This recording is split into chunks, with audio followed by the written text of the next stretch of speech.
So the Home Secretary has warned of a hurricane of mass migration, and she accused her own party of being squeamish over immigration. The wind of change that carried my own parents across the globe in the 20th century was a mere gust compared to the hurricane that is coming.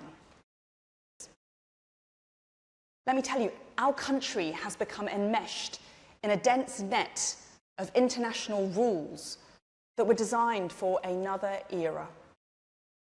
And it is Labour that turbocharged their impact by passing the misnamed Human Rights Act. I'm surprised they didn't call it the Criminal Rights Act. Well, Conservative MP for Bracknell, James Sunderland, who helped the Home Secretary to write that speech, joins us now from Manchester. Good morning to you. Did you come up with that line, the Criminal Rights Act? No, it was her team that wrote the speech, her SPADs.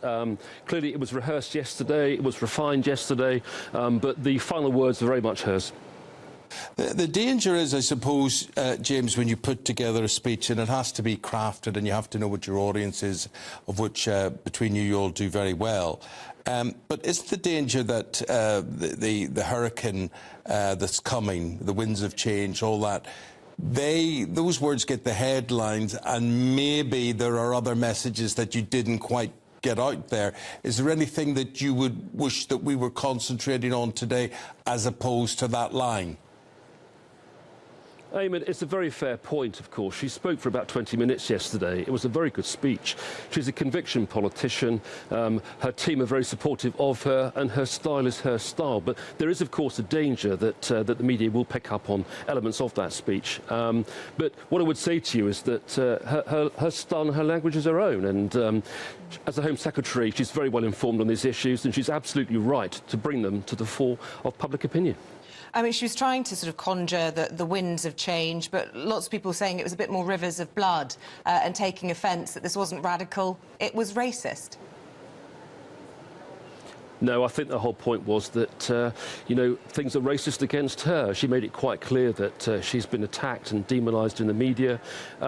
She does speak for a section of the party. She speaks for many people in the UK, and her views are her own. And actually, what I would say to you is that she's right to bring those views to the fore because she's very well informed. She's briefed by her team all of the time.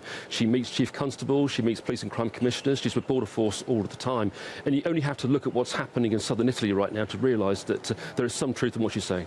What would you say to Munira Wilson? She's a Liberal Democrat Member of Parliament. She says, as a daughter of immigrants myself, I can't tell you how deeply offensive and despicable I find Braverman's Powell-esque rhetoric. Her parents and mine benefited from the generosity of this country. Not only is she bolting shut the drawbridge, but also stoking hatred. Dangerous. And you only have to look on Twitter to see multiple posts like this. It isn't just, as you say, the media that are going for these headlines. Caroline Lucas, another prominent politician, utterly repulsive and dehumanising language. Well, Suella speaks truth to power. She sees it as she sees it. She calls it as she sees it. And she's also the daughter of immigrants. I mean, she is a brown lady of Asian descent. We know that. She's married to a Jewish chap. She will tell you that she knows all there is to know about the abuse that she suffers. And I think what I would say to you is that she is not wrong in bringing this to the public fore. And my job is not to endorse her or criticise her. I'm a PPS, and my role is to serve her objectively, professionally, and in a very upbeat manner. And what I would say to you is that she is the Home Secretary, she has an opinion, and that opinion matters.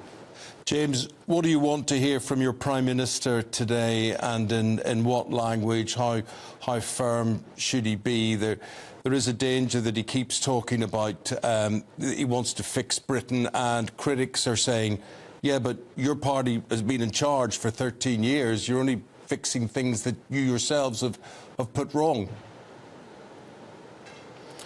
Well, I think the Prime Minister today will articulate his priorities for the next 12 months. We don't know when the election is going to be. It could be October, it could be December, it could be May. We just don't know. But I think he will simply call it as he sees it. My view is that he'll reflect on the past 12 months. As an MP, my inbox is quieter. My postbag is not as full. We've got calm and stable government, and I really welcome that. And he is getting on with those priorities. He's getting on with achieving what he thinks the people of Britain need, and I'm right behind him. OK, James Sunderland, MP for Bracknell from Manchester, thank you very much indeed.